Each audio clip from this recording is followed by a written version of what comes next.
Para acompanhar as cartas, inscreva-se, ative o sininho das notificações e marque todas. Assim, você será notificado cada vez que a sequência for gerada. Gratidão. Ofereci sair pacificamente, porque não queria mais alvoroço. Se essa era a forma de minha mãe reagir, eu poderia estar certo de que os demais também reagiriam da mesma forma ao que eu tinha para dizer. Percebi que precisava de paz de espírito, descanso absoluto e silêncio para colocar em ordem meus pensamentos e experiências. Teria que rezar e pedir inspiração para saber a melhor maneira de abordar os judeus com minha mensagem de boas novas. Estava certo de que o Pai Vida atenderia a minha necessidade e que eu encontraria a acomodação mais conveniente em algum lugar. Minha mãe, embora furiosa com minha atitude de grande cabeçadura, estava atormentada por seus sentimentos de amor e compaixão por mim, devido ao estado deplorável em que me encontrava. Ela rejeitou tudo o que eu parecia representar: a rebeldia, o desprezo pela religião judaica, as atitudes contestadoras em relação à autoridade, meu caráter voluntarioso e arrogante. Mas ela ainda me amava e estava profundamente preocupada por me ver envolvido em problemas tão grandes quanto jamais havia pensado ser possível. Ela chamou a atenção de meus irmãos dizendo que calassem a barulhenta discussão e virou-se para mim. Pode ficar aqui até que esteja melhor, disse ela. Talvez enquanto estiver por aqui, eu possa trazer bom senso para você. Posso dizer que se sair às ruas falando da forma como fez comigo, terminará em uma situação ainda pior do que agora. Pessoas boas vão cuspir e jogar seu lixo podre sobre você. Você é uma desgraça para esta família. Apesar de toda a sua raiva, ri e agradeci, beijando-a calorosamente. Fiquei contente, sabendo muito bem que, por trás de toda essa raiva, ela estava profundamente preocupada comigo. Alimentou-me bem e confeccionou-me boas roupas novas. Agradeci por tudo o que ela fez para melhorar minha aparência, porque sabia que para mover-me livremente entre os ricos e pobres deveria estar com roupas decentes e adequadas. Às vezes havia escassez de alimentos em casa. Recorrendo ao poder do Pai, eu a reabastecia sem dizer nada. Ela também não disse nada. Eu sabia que ela se perguntava, com tristeza, se além de todos os meus péssimos hábitos eu agora também era ladrão. Então me pegou com um pão recém-saído do forno nas mãos. Ela sabia que eu não havia saído de casa para comprá-lo e também que o forno não havia sido usado naquele dia. Não me disse nada, mas me olhou de forma reflexiva. Eu pude ver então as suas atitudes mudarem. Ela já não estava mais tão certa de si. Ela começava a questionar a sua própria atitude em relação a mim e também a verdade acerca das minhas afirmações. O que realmente aconteceu com ele no deserto? Como ele poderia fazer um pão sem usar o fogo, a farinha e o fermento? O que isso significa? É ele o Messias? Então meu irmão feriu sua mão. Ele sentiu muita dor quando o ferimento infeccionou. Permitiu-me colocar minhas mãos em sua ferida e fazer uma oração em silêncio. Eu podia ver que ele sentia o fluxo do poder entrando em sua mão, porque ele me olhou de forma estranha. A dor foi embora, disse brevemente. Estava mal-humorado quando se afastou. E eu sabia que ainda que tivesse sentido alívio da dor, não havia gostado de que eu fosse capaz de ajudá-lo. Senti seu ciúme. Minha irmã havia queimado sua mão e outro irmão muitas vezes se queixava de fortes dores de cabeça. Fui capaz de curar os dois. Meus irmãos começaram a caçoar a respeito dos meus poderes mágicos. Perguntavam-se que mal eu poderia fazer a eles, se me irritassem. A tensão em casa aumentou. E senti a tristeza de minha mãe, que ansiava pela paz no lar. Mas ela viu mudanças em meu comportamento e sentiu-se reconfortada. Eu estava mais tranquilo, visivelmente controlava minhas prováveis explosões, continha minha energia, refreava minha impaciência e já não discutia mais Tornei-me mais atencioso, ouvindo suas queixas de mulher, ajudando-a em casa, consertando os móveis quebrados, caminhando pelas colinas até fazendas distantes para encontrar as frutas e verduras que ela queria. Cheguei a amá-la com ternura e compaixão, como uma mãe deve ser amada. Um dia ela se aventurou a perguntar-me: "Você ainda acredita que Jeová seja um mito?" Jó disse que, se Jeová retirasse sua respiração, toda a carne viria abaixo. Este é o Jeová que vi. Em quem acredito? Ninguém viu a Jeová. Disse ela com firmeza. Eu vi aquele que criou todas as coisas, respondi calmamente. Eu o chamo de Pai, por quê? Ele é amor perfeito, um amor mais perfeito que o de uma mãe, acrescentei, sorrindo para ela. Ele trabalha dentro, através e para toda a sua criação. É o Pai em mim quem tem trazido as coisas de que você necessita em casa e que curou a meus irmãos e irmãs tão rapidamente. Eu podia ver que ela estava começando a entender um pouco do que eu dizia. E o que é o castigo? Perguntou-me. Não existe castigo da forma como o compreendemos. Nascemos para nos comportarmos da forma como o fazemos. Temos que encontrar uma maneira de superar nossos pensamentos e sentimentos humanos, porque estes nos separam da proteção do Pai e nos trazem as doenças e a miséria. Quando tivermos aprendido a superar o eu, então entraremos no reino dos céus. Minha mãe afastou-se silenciosa, claramente ponderando sobre o que eu dissera, mas não mais com raiva. Eu sabia que ela estava meditando sobre minhas afirmações e percebi que eu estava colocando de cabeça para baixo o seu seguro e bem conhecido mundo. Ela se sentia perdida e insegura sem a sua crença num Jeová ameaçador e terrivelmente vingativo, se a humanidade fosse indisciplinada. Perguntava-se no que o mundo iria se tornar se dependesse inteiramente dos homens controlarem as suas maldades e a dos outros. Mesmo os reis e governantes eram malvados em suas ações, sem Jeová para reinar e castigar os pecadores, onde iríamos parar? Enquanto restabelecia minhas forças, estudei as Escrituras cuidadosamente, para que pudesse encontrar-me com os fariseus e escribas de forma confiante.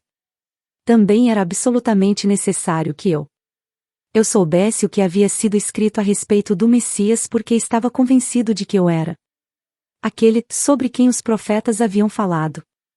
Eu poderia verdadeiramente resgatar, salvar, mas pessoas da doença, miséria e pobreza, restaurar-lhes a saúde e a prosperidade, ensinando a verdade a respeito do reino dos céus e a realidade do Pai. Quando me senti suficientemente preparado para sair a ensinar e curar, para agradar a minha mãe, concordei em ir num sábado na sinagoga de Nazaré e falar para a congregação. Como era o costume. Levantei e me foi entregue o livro de Isaías para ler. Escolhi a passagem que profetizava a vinda do Messias que viria libertar o povo judeu de todo tipo de escravidão. O Espírito do Senhor está sobre mim, porque o Senhor me ungiu para pregar as boas novas aos pobres. Ele me enviou para anunciar a libertação aos encarcerados e a recuperação da vista aos cegos, para libertar os oprimidos, para proclamar o ano da graça do Senhor.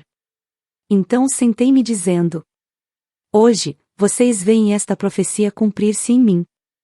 Isto produziu choque e espanto no rosto dos homens, que me olhavam atônitos, mas eu continuei falando, sabendo que o Pai me diria o que falar. As palavras vieram sem hesitação. Falei de minha experiência no deserto e relatei a visão do bebê crescendo até a idade adulta, sendo envolvido inconscientemente em correntes e ataduras mentais e assim ficando cego e aprisionado na escuridão interior, fechando-se para Deus. Expliquei que ao fazer isso, eles expunham-se à opressão de conquistadores, escravidão, pobreza e doenças. Porque Deus é luz, e eu disse. E luz é a substância de todas as coisas visíveis. E luz é o amor, que faz todas as coisas para que o homem desfrute delas. Todas as bênçãos de abundância e saúde foram livremente disponibilizadas para aquele que amar a Deus com a mente, o coração e a alma e que viver estritamente segundo as leis de Deus. Quando terminei, houve um completo silêncio na sinagoga. Senti que a congregação havia experienciado algo estranho, poderoso e que tinha sido elevada a um plano superior do pensamento. Desejei que nada interrompesse a tranquilidade transcendente daquele momento. Em seguida, começaram a sussurrar entre si. Eles se perguntavam quem eu era. Alguns estavam convencidos de que eu era Jesus, a pessoa cuja família era bem conhecida na aldeia, mas outros não podiam aceitar aquilo, uma vez que eu havia falado como alguém que tinha autoridade. Infelizmente, senti ressurgir minhas antigas reações para com aqueles homens religiosos. Sabia que tinham-me desprezado no passado, de forma que esperava por essa rejeição. Voltei às antigas atitudes desafiadoras e isso os enfureceu por completo. Pelas minhas próprias reações humanas, atraí o desastre. E este quase aconteceu. Os mais jovens, instigados pelos mais velhos, correram até mim e me arrastaram para o topo mais alto do penhasco a fim de lançar-me à morte, mas orei ao Pai para que me salvasse. De repente, ficaram tão alterados que mal sabiam o que faziam, se voltaram uns contra os outros, então pude sair do meio deles e escapar. Foi estranho. Eles pareceram não notar a minha saída.